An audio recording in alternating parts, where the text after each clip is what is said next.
In the past few years, we've heard the term free agents and been told we would all need to become one in order to succeed. The recent economic structures have helped to promote this concept as reality. Where do we get the tools to take control of our career path in the present and future? Welcome to The Career Confidant with your host, Marie Zimenoff. Marie and her guest experts are here to provide you with the tools you need to move forward and achieve your career goals. Now, here is Marie Zimenoff. So welcome to The Career Confidant, and we're glad you're here today. As you know, our goal is to help you get the tools that you need to manage your own career.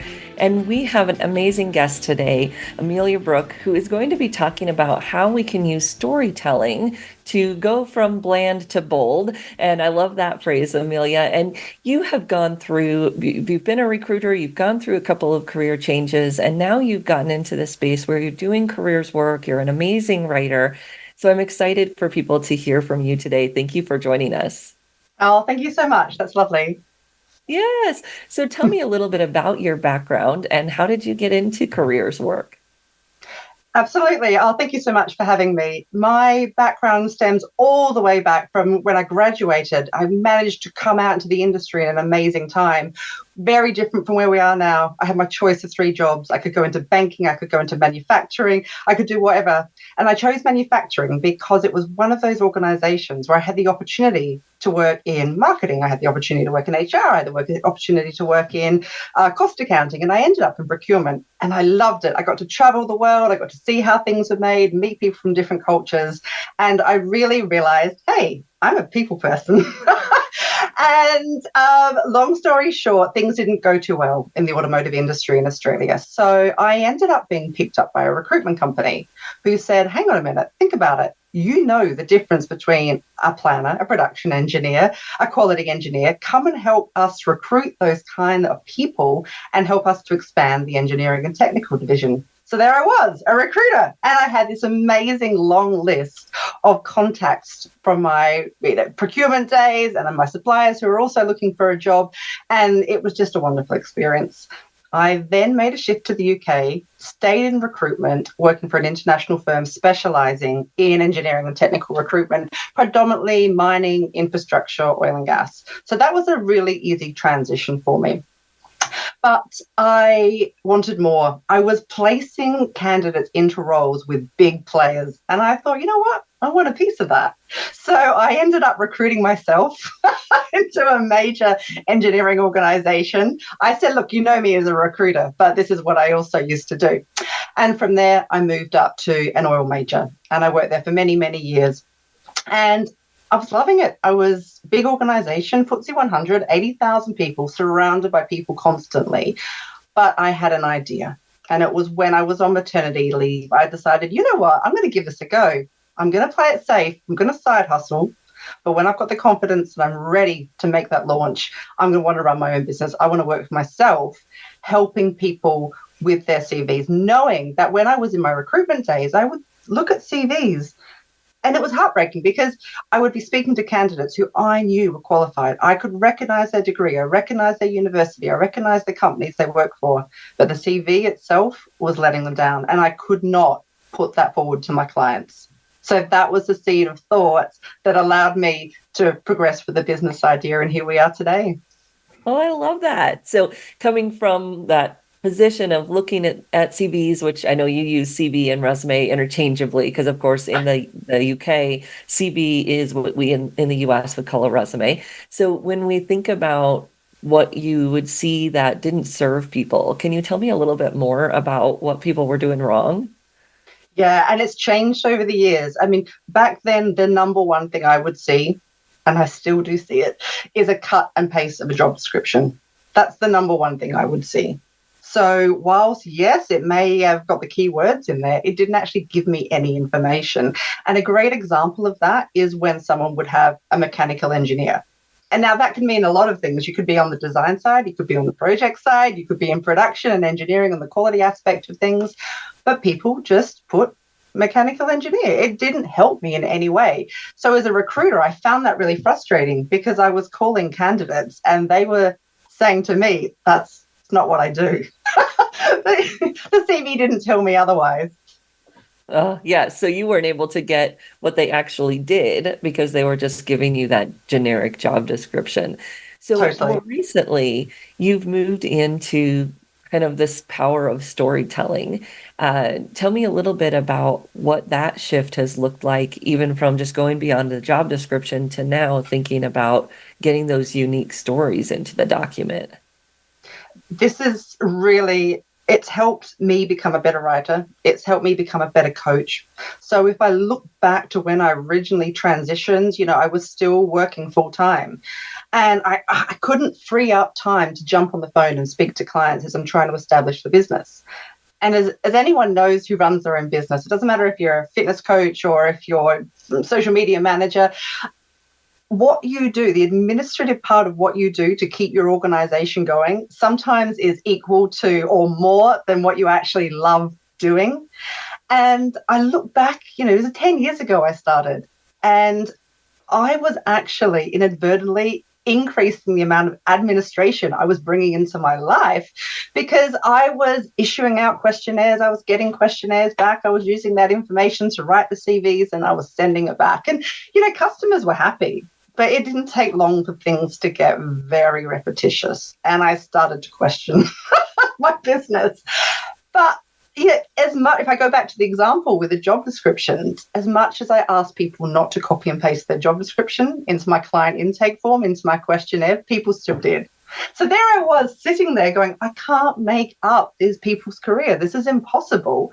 So, you get on the phone, you have the conversations, and voila, that's when the stories come through. That's when I really got to feel, who are these people behind the CV? What's their story? What are they from? What can they do? Where are they now? Where are they heading? And what can I do to help them get there? I love that. And I've seen some of the behind the scenes of what you do, so I have a little extra benefit. But when you think about those stories, you're asking people stories that aren't just related to their job, for instance. You're asking some things around that. So what other types of stories do you get from people? I think when I open up to people, we go from the intake form, behind the scenes, I've already done my homework. I'm looking at their CV, I'm looking at the questions they've prepared, responses they've prepared, and I'm looking at their target role and I'm trying to identify the gaps. So that helps me first and foremost look through the lens of a hiring manager. I understand what's happening in their industry. I understand, what their pain points are and what they may be looking for in their ideal candidate. But when it comes to the deep dive session, my clients don't know that I've already done that. So I like to put them at ease. I like to make them feel as relaxed as possible and to reassure them that, what they say to me is completely confidential. I won't include anything in any of their documents unless they are comfortable with that being included. And sometimes people come to me, obviously they've asked me to help them with their CV, and they come in their mind thinking that they have to speak in resume speak. I ask them, what are your top 3 words to describe yourself? And they might say hardworking, ambitious, enthusiastic. And I have to kind of break that down and say, no. This is where you need to really tell me, what do you want to be known for? What are those core skills? So I tend to run off script. So again, knowing what the target is, we'll work to that. But my first thing I do, I look for what I like to call eye catchers. So a great example is I might look at a CV and I can see the person, I can hear the person. They're obviously English and they studied at London University. Oh, but they did their degree in Australia and now they're back here.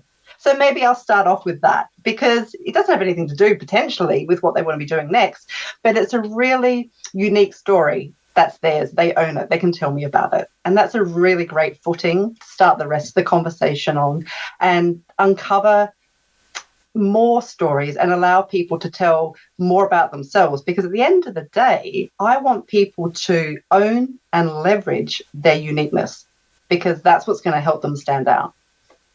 Yeah, so I just posted on LinkedIn the other day about the freak factor, which I know in our certified personal brand strategist class, you got that from Susan Critton, where she was talking about the freak factor. And some people have such a hard time with this. Somebody wrote on a comment that they are a digital marketing master. And I'm like, that is not a freak factor. Like that's just that corporate speak that comes out. But I love that you help people dig to the story, right? And there's a lot of different ways that they can come to that story. But it's that unique piece that then I'm guessing you figure out how to connect that into the picture of why the employer would care. Absolutely. And sometimes people will tell you things and it's really important not to leave it at that point. So example is, I started in a role, it wasn't what I was expecting. When I got in there, I thought I was doing A, and then I ended up doing absolutely everything. And I hated it. It's not what I signed up for, and I got no respect. So it would be unfair of me to go, oh, okay, and not include anything in their CV, trying to brush over that role. So I try to make things as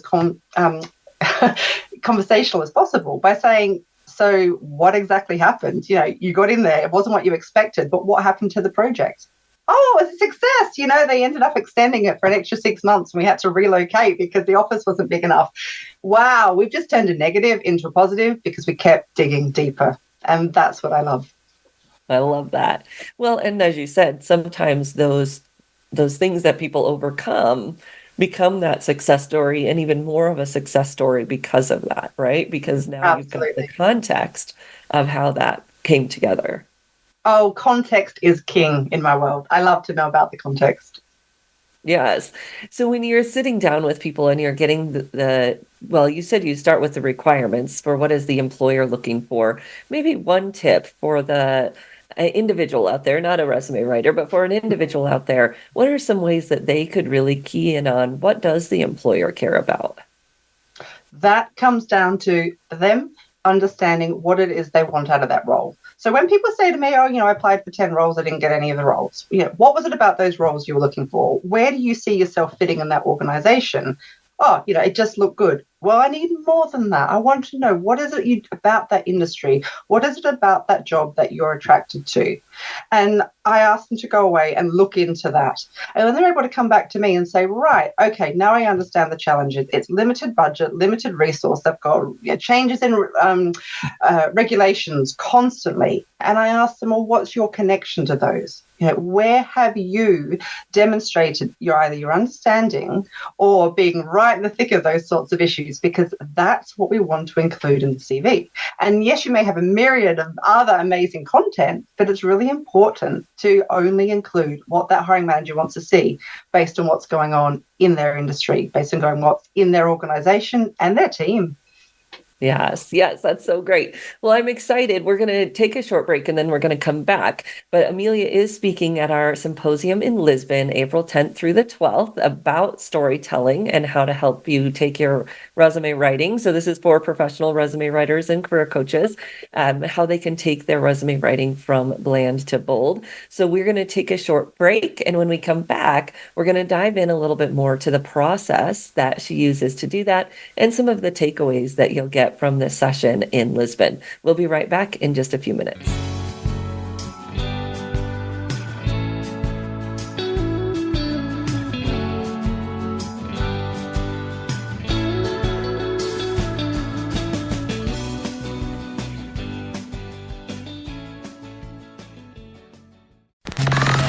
Enjoying our shows and can't get enough of us? Follow us on Instagram at Voice America Talk Radio and see what we're cooking up for you. You know that the career landscape has changed and that you need to be proactive about managing your career. You can have the foresight, skills, and confidence you need to take charge of your career and seize opportunities. A strategic advantage and career expert, Marie Zimenoff has helped thousands of leaders like you get focused, get found, and get hired.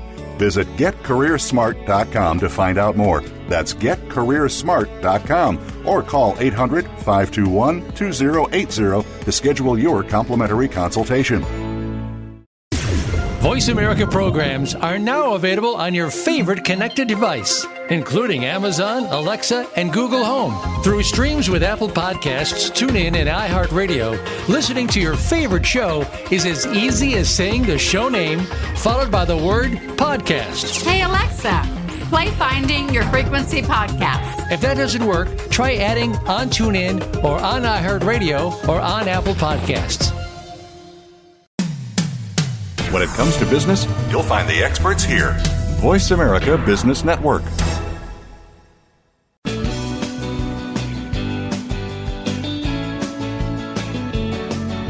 You are tuned in to The Career Confidant with Marie Zimenoff. If you have a question or comment for Marie or her guest today, please call 1-866-472-5790. That's 1-866-472-5790. You may also send an email to marie@strategicadvantage.com.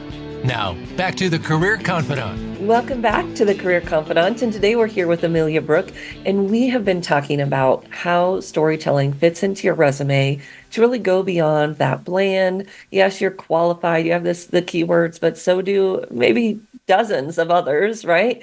How do you stand out by telling your story in a way that connects and differentiates you? So Amelia, we were just talking about how clients can really think about what the employer is looking for, and that they can analyze the market, analyze the company. Do your clients typically, you said they go off and do some research. What types of research are they doing? Are they reading industry information? Are they talking to people? A little bit of both? It really depends on the client. So some of my clients, they progress from the career transitioning coaching session onto the CV. So when it comes to the career transition coaching, a lot of that work is done as part of that program. Whereas other clients come to me through recommendations, or they hear about the work and they come forward and they say, look, I need to make a change. I need the CV to align with what I'm looking for. And great. 9 times out of 10, people do have their goal in mind. And they're the best clients to work with. And I asked them, what's behind this driver? What's motivated you to be applying for this role? What do you know about the industry? What do you know about the company? Who do you know that's in there? And what can you find out before we even bother putting the CV together? Because we want it to be effective. We want it to work.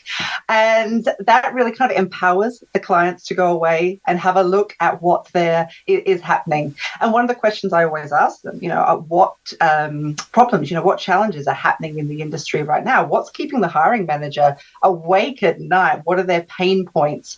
What do you know about the company? Are people leaving the organization? If so, why? Is it by choice, or is it massive layoffs? Again, we can dig a little bit deeper. Back in the day, we used to look at things like company reports, and we used to hit up Google. But now with AI, we can find out quite a lot of information really at the click of a few keys on the keyboard. I love that. Yeah, we've been using AI to do more company research, and people are just amazed at all the information that you can get. Like you said, what is keeping the hiring manager up at night? You can actually ask AI that if you've got a really good definition of who that hiring manager is, and you get some remarkably specific information. So I've loved that in our session at the symposium, we'll talk a little bit about how people can use some of those tools to get that information. And then another presenter and I are going to do a session specifically on AI. But you and I will also be talking about how people prioritize their stories, or how resume writers can help their clients prioritize their stories. And I think this is huge because resume writers oftentimes get a lot of stories and they're not quite sure which ones to use, or maybe they use the ones that sound like they're the best to qualify someone, but then they're leaving out stories that might differentiate someone. So before we get to the prioritization piece, let's talk a little bit about why this session in Lisbon. So we talked about that resume writers need this session, and tell me a little bit about why that came up in your mind. For sure. And it's really speaking from my own experience, and what keeps me motivated, what keeps me coming to my computer at my desk every day is we've gone from having cut and paste job descriptions in CVs, where we do still see them, but we've then moved to the visual CVs where people are downloading, graphically designed templates, and they're trying to fill in the blanks, and they've got their icons, and there's not a lot of really quality information within the CV. And now we're going to the AI generated content, which I have nothing against. But the problem with AI generated is it's pulling from huge data sets, and absolutely it's great at keyword matching. That's what it's good at. But if everyone's out there keyword matching, think about it from the hiring manager perspective. Every CV, every resume is pretty well going to be the same. So what's going to make you unique? One thing that AI can't do, it can't ask you questions. It can't gather information. It can't listen to you, and it can't prioritize what stories are important, as I don't think it can, from the hiring manager perspective. And I think that's where CV writers, that's where we come in. It's not just about the writing, it's about the process of information gathering and the process of aligning and prioritizing that information, depending on whether it is suitable. It really showcases the client's skills and their experiences in a positive way. It aligns with what the hiring manager is looking for. We've got to be careful of negativity. I gave you that example earlier on of the project manager who was not expecting to be a project manager. And then we can look at ways where we might be able to repurpose some of the stories. So I've got a wonderful example of a client who told me about her fluffy chair story. She used to be the agony aunt of the office, and she loved that. And one evening she went out and she went down to the lobby and she dragged this fluffy red chair into her office, put it by the window. What do you know? Her office was constantly full of people. And as she moved up the ranks and she got promoted over and over again, the number of her direct reports never reduced. And she just wasn't getting a job done. She just wasn't performing. So it wasn't until a manager said to her, have you read 1 Minute Manager? It's like an old management book from, I think, the 80s or 90s. It's fab. I've read it. It's great. And she hadn't, but she went away and she read it. It's one of those books you can read in an hour. And she realized that she was actually encouraging people into her office. So one evening, she went back down. All of a sudden, the red chair disappears. People rock up on Monday. Hey, where's the red chair? It's gone, she says. I'm going to give you a minute. What do you want? So as much as she loved brainstorming and helping people and being the agony out of the office, she had to prioritize her time because it was jeopardizing her success in the role. So awesome story. Loved it. She completely lit up when she spoke to me. Can I cram that into a resume? No. Could I include it into LinkedIn? Possibly. I could talk about time management as a seed and then we can go from there. But in the end, there was other great content that kept getting prioritized over this amazing fluffy red chair story, that she ended up using it in a job interview when they talked about prioritizing, as they talked about moving up to the C-suite and having limited time, but the outcomes were even more important. So she used that and she loved talking about it, and I'm sure she connected everyone in the room. Yes, I love that. And as you said, AI can help clients kind of see what stories they need. It can maybe help them prioritize a little bit. But you said at the very beginning of our conversation that people need to know what they want to be known for and then how that connects into why the company should care. And that's the piece that AI can't do, because it can ask people questions of some sort, but it can't dig into really helping them understand, how are you unique? Why does the company care about that? And how do you draw those connections throughout your stories so that it doesn't feel like one bullet after another, but it really feels like a story that you would read in a book, right? Where everything flows together and has a central theme or a consensus. And that's the piece of it that you do so well. And then I'm very excited to teach with you because we get to go through it in a little bit different way. So that gets into this piece of prioritizing the stories, which I absolutely love.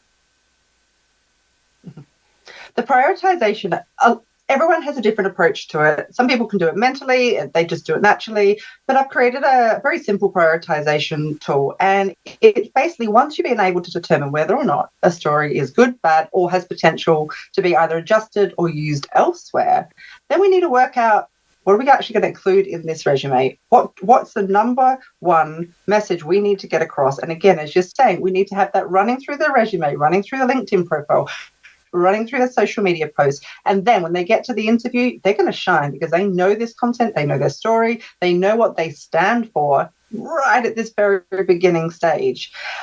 But it's also important to make sure they're comfortable talking about it.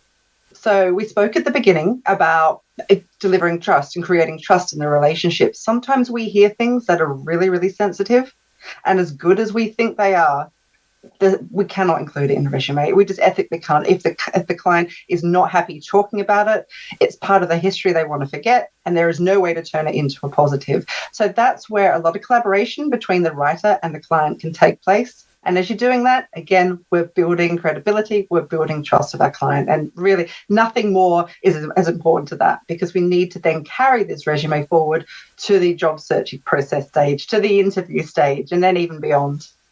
Yeah, so people at the symposium will get this kind of rubric that you've developed that will help you decide which stories do you include, how can you repurpose some of these stories, and what do you want to move forward. So we've been working on this presentation for a little bit, Amelia. Tell me what you see as the top 2 or 3 takeaways that people will get. Why should they come to Lisbon, besides coming to Lisbon, but why should they come to Lisbon and join us in this session? I think the 2 takeaways is being more comfortable as writers, setting themselves apart. There's been CV mills for years, or resume mills for years, where you go, 50 quid, CV probably gets sent offshore, written by someone, potentially English, may or may not be their first language, who knows? And then the customer's not happy and they badmouth resume writers on LinkedIn. How many times have we seen that? We're not all bad. Some of us take a real passion in what we do, and we get our clients results. We get the feedback, we get the recommendations, and we know that we have proven strategies that work. So coming to Lisbon, you're going to hear about what those strategies, how they are, how you can apply them in your own work. And fundamentally, it's about enjoying being a CV writer, enjoy being a resume writer, because it can, without understanding who your customers are and developing that relationship, it can become extremely transactional and extremely repetition. And I don't want to do that, because the world needs good CV writers. I love that. Excellent. Well, we'll be in Lisbon. We'll be going through this. We've got a 3-hour session where we'll be diving into these materials and giving people some case studies so that they can do some hands-on work. And Amelia, I know you've got a group of resume writers there in the UK. We've got people from all over Europe and the US and Canada, so far at least, that have registered, that are joining us. So I'm excited to meet everyone, to get everyone some opportunity to network with each other. And I don't know if you're seeing this as well, but we're just seeing more global movement, right? People that want to work for global companies, whether they stay in their current location or they travel, it's really become more international. Are you seeing that as well? Absolutely. And I was very fortunate that when I was in recruitment, it was international recruitment and it was permanent placements. So, you're not meant to say, are you married? You're not meant to say, have you got kids? But as a recruiter, I asked those questions because it mattered. It mattered to me that I was placing someone into a role that suited them. And if they said, yeah, I'm married, well, then I would say, have you had a conversation with your wife about this move? It may or may not include accommodation, but I can tell you it doesn't include schooling. So, what kind of impact would that have on your decision to go ahead with the role? But I'm not here to waste anyone's time, and I'm certainly not here to break up anyone's family. So, yeah, I think that's one of those, for me, a value that I've been able to carry through with dealing with international clients and understanding where they come from, where are they at now, where do they want to go next. I love that. All right. Well, I can't wait to see you in person, Amelia. And if you're interested in the symposium, you can go to CareerTL. CareerTL is in Thought Leaders. CareerTL.com/SYMP24 and learn more and join us. And we will see you in Lisbon. We will be right back here on the Career Confidant. We're going to talk a little bit more about storytelling, but we'll say goodbye to Amelia. Thank you so much. And we'll be right back. Thank you. Thank you.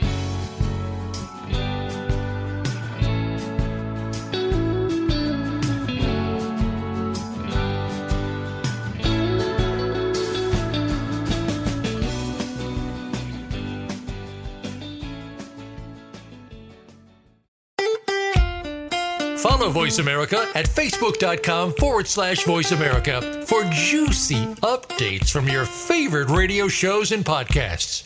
Do you feel you have a bigger life's purpose than you're currently living? Of course you do. Activate your passion as you tune in to Sovereign Self with host Zofia Renea Morales. Become the conscious creator of your own life. Connect with your most powerful and purposeful self in order to make big things happen for you now. Zofia and her guests are doing this every day and are sharing how you can step into this power too. Listen to Sovereign Self every Monday at 3 p.m. Pacific Time, 6 p.m. Eastern on the Voice America Business Channel. tune in to the Voice America Variety channel on the Voice America Talk Radio Network. Voice America Variety broadcasts a diverse array of topics, reaching a global community.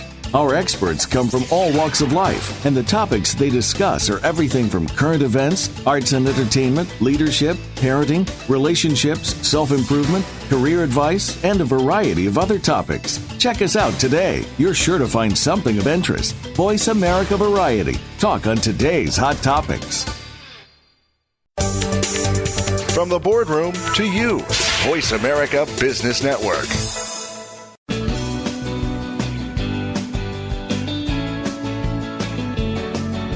You are tuned in to The Career Confidant with Marie Zimenoff.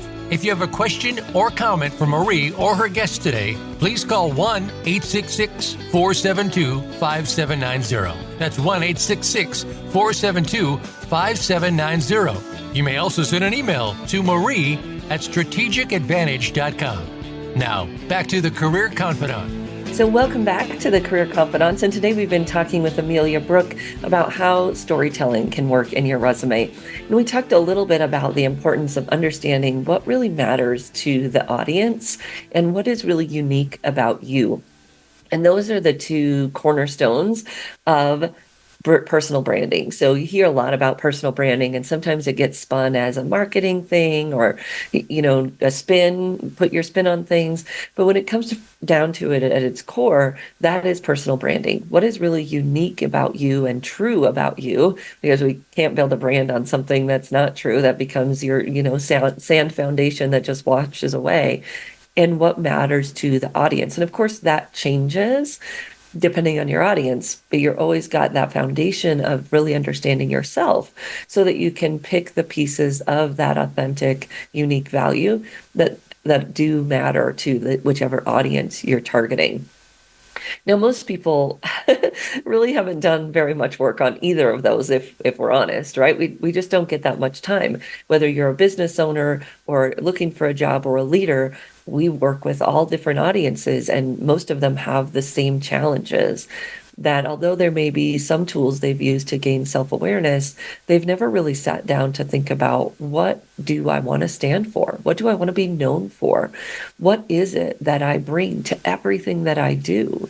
What is that theme that runs through my successes and sometimes even my failures? Because sometimes our weaknesses show up as an overuse of our strengths, and we can even learn from that. So what is it that I bring to everything that I do? How do I boil that down and really get clear and specific about what I want to be known for? Because that is so powerful when we really know that. So those values that we've built on, that who we are becoming, who we want to become, is so important when you have the goals and the carry over kind of that core of who you are. And when you understand and know that, then it's much easier to make change, which sometimes is a little counterintuitive. We think, making change means that we're adaptable.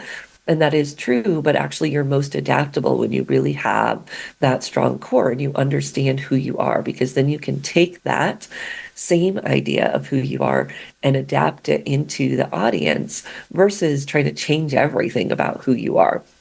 Which goes back to what Amelia was talking about in terms of your story, because your story is that it can't be brushed under the rug. It is who you are.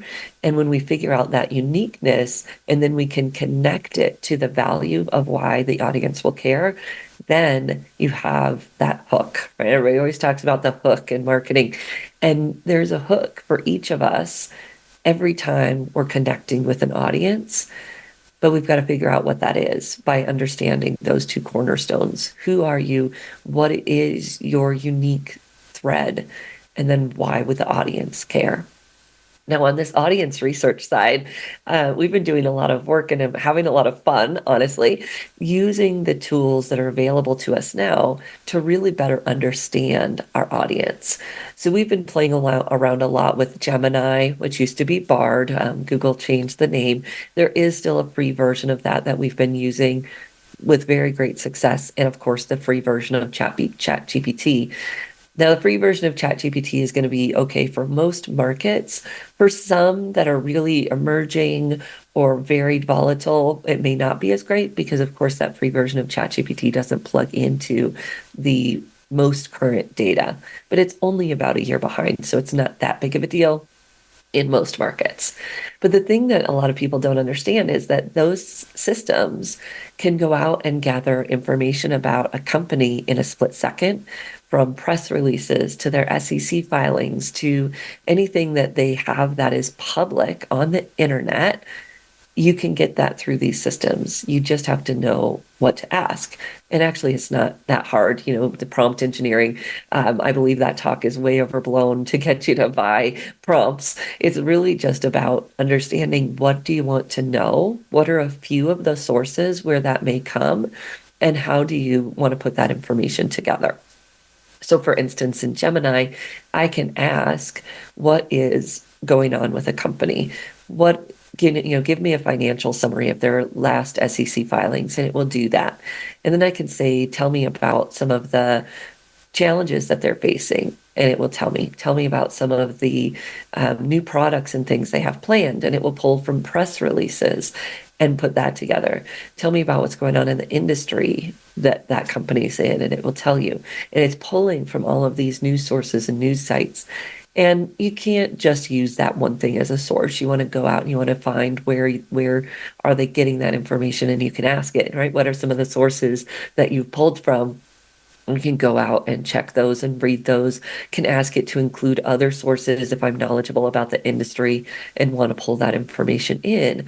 But I can get it to do that research at a baseline for me, and then I can go out and kind of fact check that research with some of the industry publications that it shares with me and with some of the people I know in the industry. Now, one of the fascinating things that it can do, it can create a SWOT, so strengths, weaknesses, opportunities, threats for you based on a company. It can create, what is a hiring manager for this role inside that company really worried about? And especially if you do it inside the flow of all those other questions you've asked, now you've got that background, the financial background, the new products, the industry, the challenges, the SWOT, and then what is a operations manager really worried about in this role. And you get this great information about what's going on in that space. It is sometimes a little bit generic, but I've found that if you switch industries, you change it up, it actually does give you new information. It's even better if you know locations, the type of person, the way that they might have come up through their industry, through their career, because it can build in some of those specifics. So it's amazing just to see the research you can do and really think about what stories are important.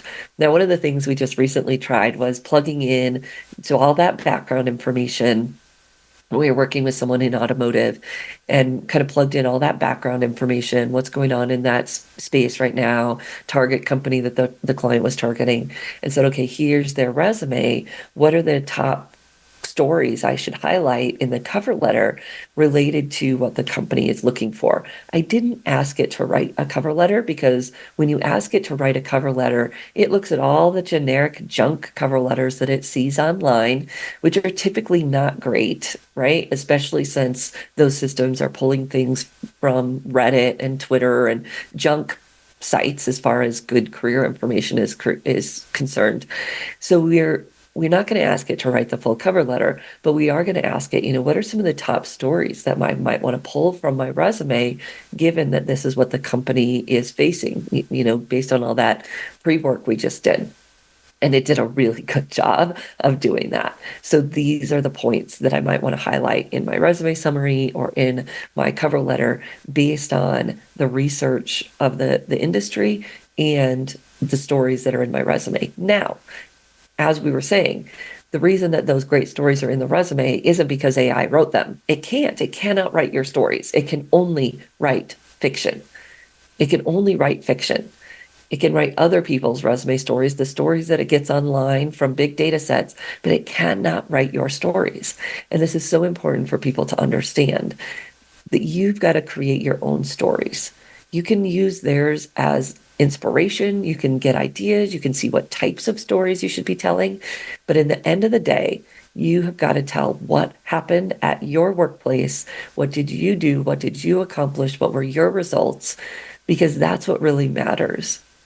When you get that information into the resume, then you can use that base content and AI can help you rewrite it, rework it, do some of those things to the other methods, other places you might need to put it. But be careful, because AI will also twist your words to get in a keyword. If you tell it to, target towards these types of jobs, it will twist your words and put in false things so that it can put in the right keyword. It will also eliminate some of your specifics that make it so powerful in lieu of putting in some of those keywords.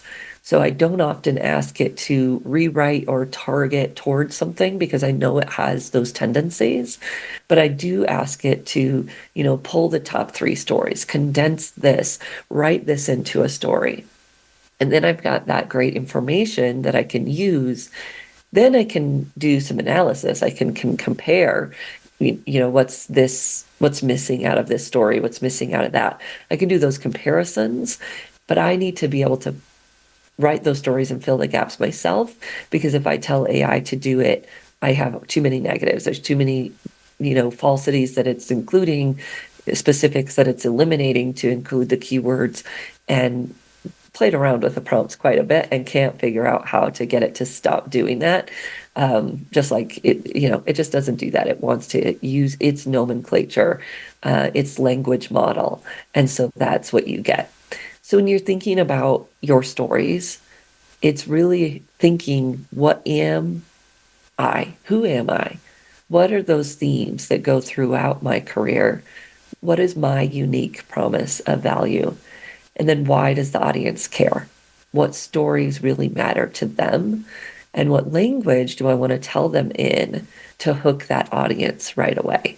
And if you want to dive deeper into that, that information, we've got a ton of content on storytelling on our YouTube channel, Career Thought Leaders YouTube channel. And if you're a professional resume writer, you can see some of our resources there specifically for professional resume writers. We're going to take a short break. And when we come back, we'll talk a little bit about the steps of storytelling, the different types of stories, so that you can take that to make your documents even stronger. We'll be right back in just a few minutes.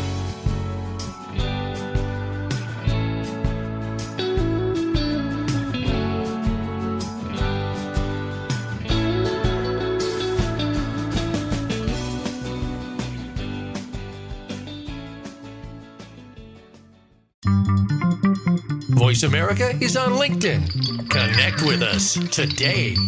Sustainable success is just around the corner. If you are an entrepreneur, business leader, or anybody looking for their next level of success, tune into Sustainable Success with host Chris Salem. Did you know that the path to success is a long path that started many years ago? The path you started on then determines what is happening now. Chris and his amazing guests in their field will help you navigate the path to sustainable success every Thursday at 3 p.m. Eastern Time, 12 noon Pacific, on the Voice America Business Channel. You know that the career landscape has changed and that you need to be proactive about managing your career. You can have the foresight, skills, and confidence you need to take charge of your career and seize opportunities. A strategic advantage and career expert, Marie Zimenoff has helped thousands of leaders like you get focused, get found, and get hired. Visit getcareersmart.com to find out more. That's getcareersmart.com or call 800-521-2080 to schedule your complimentary consultation. The business community's first choice in Internet Talk Radio. Voice America Business Network.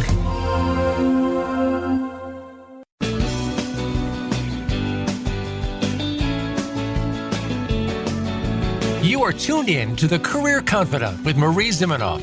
If you have a question or comment for Marie or her guest today, please call 1-866-472-5790. That's 1-866-472-5790. You may also send an email to marie@strategicadvantage.com.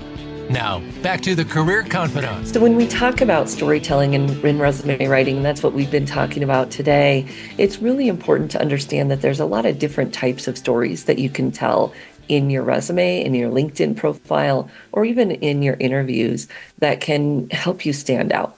And we've talked about 4 types of stories in the past that just get you thinking about it in a little bit different way. So the first one is your origin story. It's what got you into this type of work. Sometimes we call it the draw story, like what draws you in to this type of work. Where did you come from? How did you get into it? And if you were listening to the Career Confidant interview with Amelia Brooke, you heard her origin story, starting in manufacturing, then going into recruiting, and now into resume writing and career work. And it's that, how did you get into this? And what's fascinating about that is that everybody's story is different. So it's unique. It automatically makes you unique. And then you've got to take that and you say, why should people care? And of course, part of why I ask Amelia to tell her origin story is that a lot of times people say, you want to learn resume writing from someone who's a recruiter. You want to, take their information because they've been on the other side of the table. I think there's some pros and cons to that, actually, but she's got the best of both worlds because she's been in recruiting, but now she has been a resume writer and has trained in resume writing as well. So she's got both sides of that she brings to the work that she does. And that origin story adds value to professional resume writers who are going to come to the symposium and learn from her, and to clients who might want to hire her as a resume writer. So most of us have many origin stories, and we can pick the ones, we write out all the stories. And then, as we were talking about in terms of prioritizing those stories, you say, okay, I've got all these stories. I'm going to pick this one to tell to this audience, this one to tell to that audience, et cetera, et cetera. So when you put those pieces together, then the origin story connects to your audience. It says, this is why I'm credible to you, or this is why I am like you. This is why you would confide in me. Whatever it is that you're trying to engage with your audience on, you can pick those stories that do that. And an origin story it does so much to help people go down that road. The next type of story is what keeps you doing what you do. So what is it that you love about what you do right now? It's kind of that passion story, just that sticky piece of why you do what you do. So for people in the career space, a lot of times this is testimonial stories. So working with this client, we did this and we made this transformation, and you got to see this, awesome outcome that they created. And that passion of this is why I keep doing what I do also draws in your audience. It makes them engage and connect with you. And you're going to have many different passion or connection stories, and you can choose those as they relate to the audience. So different testimonial stories are obviously going to resonate with different types of clients. I want to think about that as you're picking those stories. Now, what I love about those stories is that oftentimes you are not the hero as the service provider, or even as a manager or a leader. Your team made this happen, or whatever it was. Other people are involved oftentimes in those passion stories. And that gives us an opportunity to tell the story really with our passion and not worried about all of that, I'm too afraid to brag or I don't want to boast. It's really not about that. It's about what you love, what you're interested in, why you do this type of work, what keeps you going every day. And it allows us to brag and boast, but in a way that people can connect with and engage with and want to listen to. So that type of story can be really powerful for people in their careers as well. Then the next one is that hero story. And this is often what we get in the bullets of a resume, right? Those accomplishments. What are you most proud of? What did you, kind of that before and after type story, where you get that this is the problem, this is the action I took, and this was the result. That hero's story a little bit. Now, what we want to do when we're telling those stories, especially in an interview, and maybe even sometimes on LinkedIn, is remember the emotion. So there's an emotion that happens with the challenge. And in business speak, you might say, emotion. I'm not going to put emotion on my resume. But in business speak, oftentimes that emotion is the challenge that was going on in the market or the context that was going on. And people will extrapolate their own emotion around that. But we've got to give enough context around the challenge that we really understand what people were feeling at that time, right? What was keeping them up at night, all of those things. We've got to have enough of that context so that we really get it and we get drawn in. Then during the action, we're going to have some emotion there too. The challenges that you overcame, the roadblocks that you faced, all of those pieces go into the action phase. And then in the result, you want to remember the context around the result. So not just, we made 100% of our quota that year, but what else was going on in that time? What did you receive in the industry? What was a new position in the industry? So you want to think about the context of that result, just like you thought about the context of that challenge. And what that does is it makes that, run-of-the-mill challenge action result story much more engaging because people can connect with it. Now, what you want to think about throughout all of those stories really is what we call the drive. What would drive someone to connect with you? What would drive someone to do what you want them to do? Whether that's connecting with you on LinkedIn or sending you a message or picking up the phone and calling you for an interview. And the drive piece is really that you are strategic in every story that you tell. You're thinking, why should they care? Why would they call me?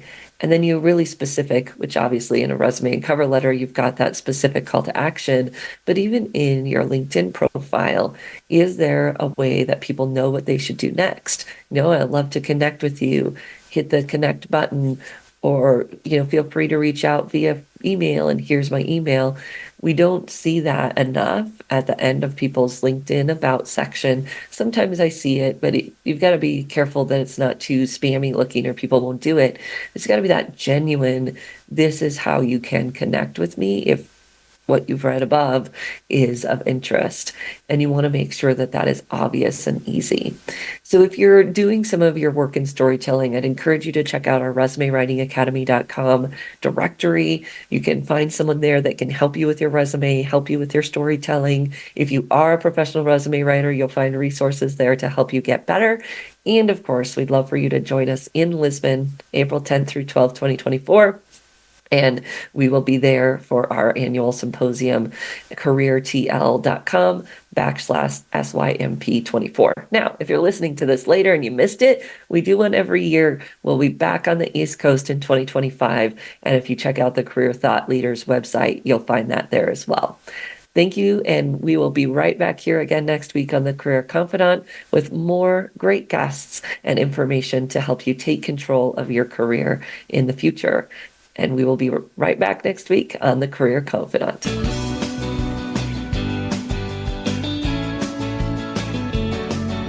Thank you for listening to The Career Confidant. Marie Zimenoff will return again with another terrific guest next Monday at 2 p.m. Eastern Time, 11 a.m. Pacific on the Voice America Business Channel. Be sure to join us then.